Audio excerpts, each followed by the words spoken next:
Olá, começa agora mais uma edição semanal do Alesc em Dia com as principais informações do Parlamento Catarinense.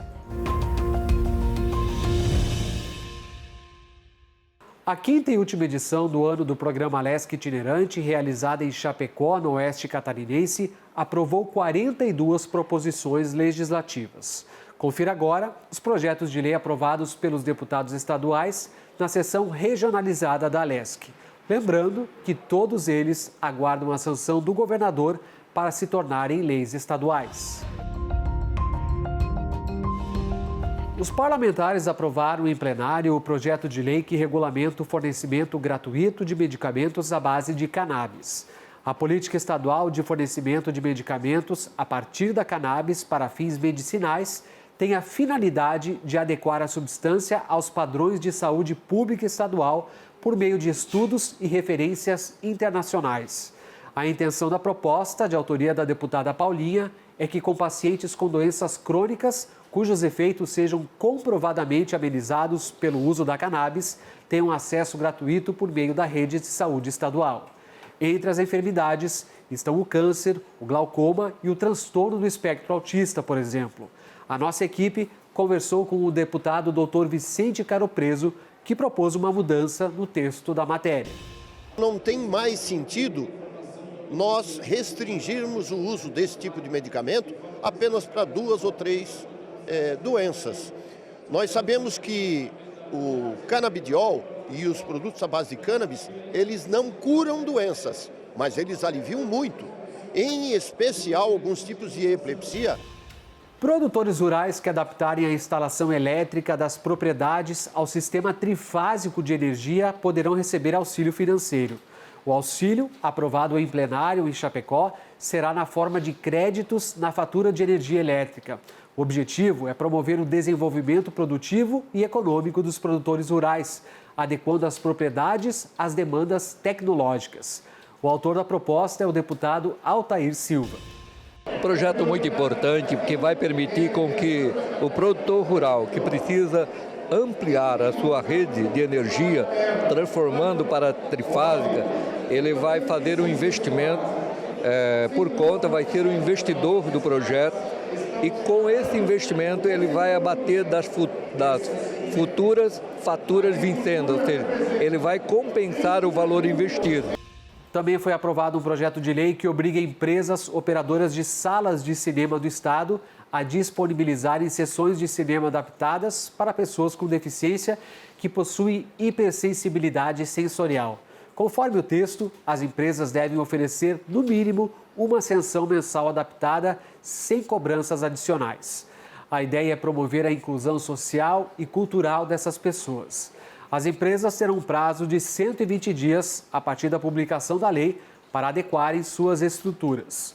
O autor da proposta é o presidente da Alesc, deputado Mauro de Nadal. A iniciativa é muito importante porque o Parlamento Catarinense trabalha fortemente na inserção, sempre gerando oportunidades e cuidando com muito carinho dessas pessoas que precisam de um ombro amigo, de um braço forte do Estado catarinense e até mesmo de ações desta natureza para fazer com que elas também tenham a oportunidade de usufruir desses espaços importantes de lazer, de recreação. Outra proposta aprovada planeja fomentar a presença de jovens e adultos no meio rural. A política estadual de incentivo à permanência vai atuar por meio da qualificação da oferta educacional. Tudo de acordo com alguns eixos, como ações públicas voltadas ao estímulo da permanência, a qualificação em atividades rurais e a melhoria da qualidade de vida dos agricultores por meio da aplicação de conhecimentos técnicos científicos. A proposta é de autoria do deputado Altair Silva. Hoje o campo oferece grandes condições, vem aí as novas tecnologias, a energia trifásica está chegando com força no interior, né? As novas tecnologias de produção e nós precisamos do jovem, nós precisamos criar um ambiente de futuro, um ambiente de oportunidade para prosperar. E para isso nós temos que ter uma política específica que incentive a permanência do jovem e também dos adultos no campo. Também foi aprovada em plenário a proposta que altera as condições para que os produtores possam se inscrever no cadastro de produtor primário. A partir do texto, de autoria do deputado Fabiano da Luz, O produtor poderá se inscrever por meio da apresentação de declaração emitida pela Superintendência Regional do INCRA, o Instituto Nacional de Colonização e Reforma Agrária.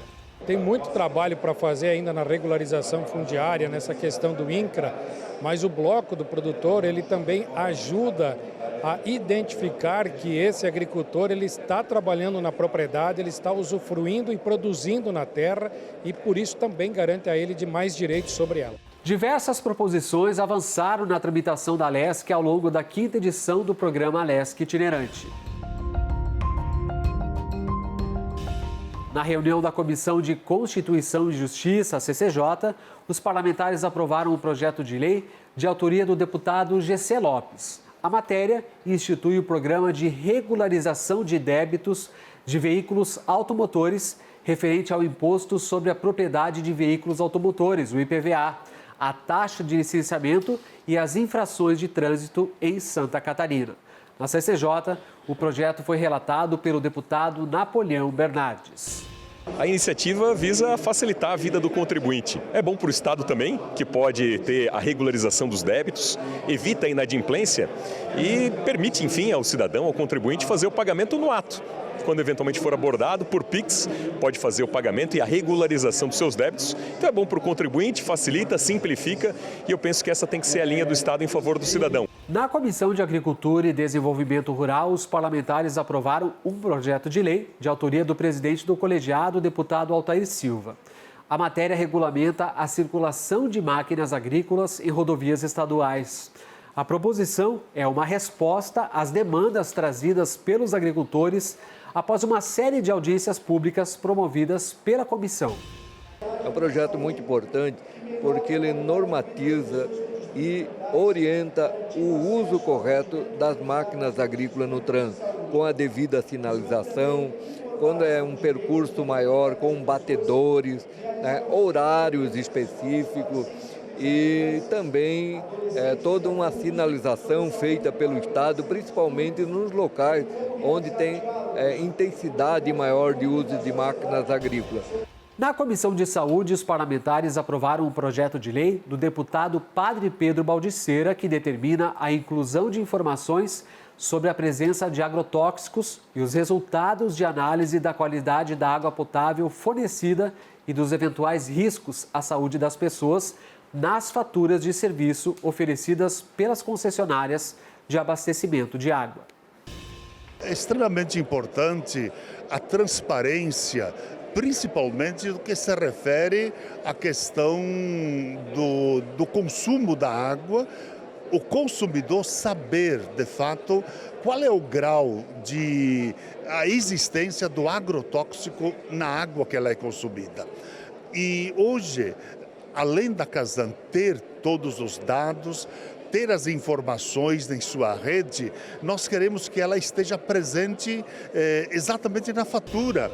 Durante a reunião da Comissão de Educação e Cultura, 4 escolas da educação básica do oeste do estado apresentaram projetos desenvolvidos pelos estudantes. O principal assunto da reunião foi o possível fechamento das casas familiares rurais.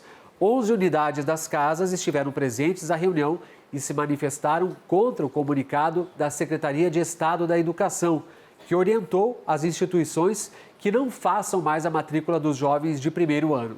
A presidente do colegiado, deputada Luciane Carminati, encaminhou uma moção de apelo ao Poder Executivo Estadual.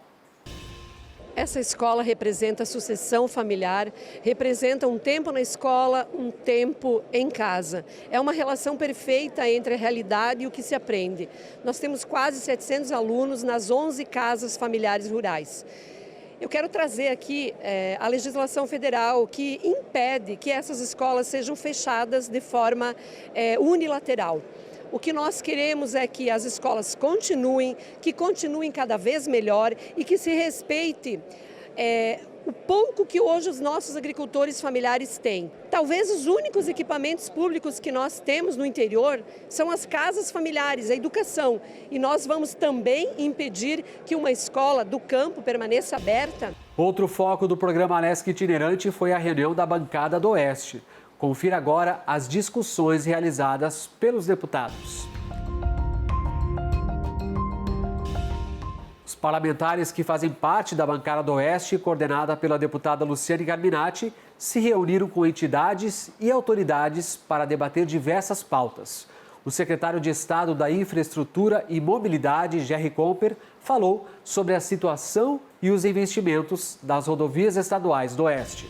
Quando a gente fala aqui do nosso grande oeste, a gente fala de Joaçaba, Chapecó e São Miguel do Oeste, nós temos muitas obras onde a gente pôde apresentar aqui para a bancada do Oeste as obras que nós estamos realizando, as obras que nós estamos implantando. A gente pode dizer, falar aqui da 160, Pinhalzinho, modelo Serra Alta, podemos falar da 305, São Lourenço, Campo Herê, podemos falar da divisa São Domingos, divisa com Paraná, a 283, que é um gargalo que precisava ser feito algo há mais de 35 anos que não era feito nada. Agora o que nós estamos percebendo pela apresentação do secretário é que as obras estão sendo retomadas. O nosso grande pedido é para que tenha mais celeridade, porque muitas obras ainda estão num ritmo muito devagar. E agora confira um balanço feito pelo presidente do Parlamento sobre a 5ª edição do programa Alesc Itinerante. O presidente da Alesc, deputado Mauro de Nadal, conversou com a nossa equipe sobre a realização da 5ª e última edição do ano do programa Alesc Itinerante. Ele destacou a importância das sessões regionalizadas da Alesc, que são uma oportunidade de aproximar o parlamento da população e de reconhecer as demandas levadas ao Poder Legislativo. Cumprimos aquilo que realmente a Assembleia Legislativa estava se propondo a fazer, ou seja, esta aproximação do parlamento com o cidadão catarinense, através de suas entidades, através de pessoas físicas mesmo, conseguiram expor a todos os colegas deputados e deputadas aquilo que a região espera, aquilo que a região imagina que nós possamos fazer para defender esses projetos junto ao governo do Estado e até mesmo junto ao governo federal, sabendo que muitos desses a gente consegue resolver diretamente lá no Parlamento Catarinense. Mas a participação de todas essas entidades foi algo que marcou por demais a nossa passagem por Chapecó. Então posso concluir dizendo de que foi muito positiva, muito exitosa e, acima de tudo, dará resultados positivos também para a nossa região oeste catarinense. Antes de finalizar essa semana, a sede da Assembleia Legislativa na capital também contou com a realização de eventos externos. O plenarinho da Alesc sediou a solenidade em comemoração aos 25 anos do Conselho Estadual dos Direitos da Mulher de Santa Catarina. Foi uma batalha bastante grande, mas foi muito gratificante, muito importante. E até para os governantes a gente ensinava o que era política pública para a mulher, né? Então, na época, as mulheres já estavam sentindo a questão da violência, né? A mortalidade infantil, materna também. E casas-abrigos elas estavam precisando, porque havia muita violência, já começou o uso de drogas na época. Então, todas essas questões a gente tinha que levar ao poder público para construir a política pública e eles aportar recursos, né, para que essas políticas fossem implementadas. Os desafios principais são de políticas públicas, né, e de encarar isso como um problema de saúde e de crimes que estão acontecendo, né, de vida das mulheres. As mulheres não estão seguras em nenhum local. Principalmente em casa, né? Então nós temos que mexer com toda a estrutura da sociedade, cultural, educação, mas a gente precisa das políticas públicas. E outro trabalho que o CEDIM agora está cada vez mais de perto, sempre lutou por isso, mas são o Plano Estadual das Políticas Públicas para as Mulheres. Nós não temos esse plano ainda aqui no Estado e essa é uma das brigas atuais do CEDIM. A Alesc realizou ainda uma capacitação para voluntários, representantes de entidades e instituições participantes do programa Educando Cidadãos. A iniciativa do Ministério Público de Santa Catarina quer promover a atuação preventiva e estratégica no combate à corrupção, tanto em ambientes pessoais quanto profissionais. A grande contribuição começa pelo modelo de atuação, né? Um modelo de atuação em que o projeto é construído em várias mãos. Então são mais de 45 instituições, são diversos voluntários, que a gente chama do cidadão formiguinha, que vai no seu bairro, que vai na sua escola, que vai no seu conselho comunitário. Não tem uma fórmula mágica, é um processo de educação, de transformação, de reflexão, mas com alguns apontamentos onde a experiência no mundo demonstra que se pode dar certo. Educando Cidadãos é na verdade, uma forma de fazer com que as pessoas, cada cidadão entenda o seu papel, né, no conhecimento, entendendo quais são as ferramentas sociais de combate à corrupção, entendendo que o combate à corrupção é uma responsabilidade de cada cidadão. O Alesc em Dia fica por aqui. Mais informações sobre as atividades da Assembleia Legislativa você encontra nas redes sociais e na agência de notícias do Parlamento. Até a próxima.